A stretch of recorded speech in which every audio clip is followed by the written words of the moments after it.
चले नमस्कार प्रणाम भैया। हमारा छोट भाई सुकुल स्मार्ट जी यहाँ पे चंदन चिंजल 2 आज देखिए अच्छा सा गाना एक वोट वाला है सानी मिश्रा के जीते यहाँ पे विकास शर्मा अब गाना गाल छोड़ दिलन अब का करी चले गाना सुनावा तनी। नमस्कार प्रणाम भैया। हमारा छोट भाई सुकुल स्मार्ट जी गीतकार सुनेलाल पांडे और विकास शर्मा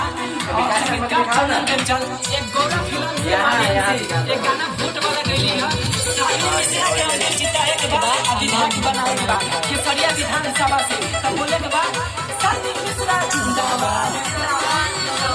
हमारा नेता पूरा सानी बारे सानी मिश्रा जय जय मचोल बाटे केसरिया में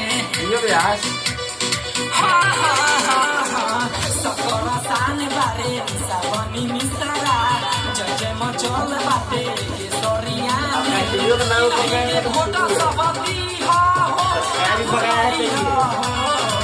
तिरनी छाप पर बटन दबई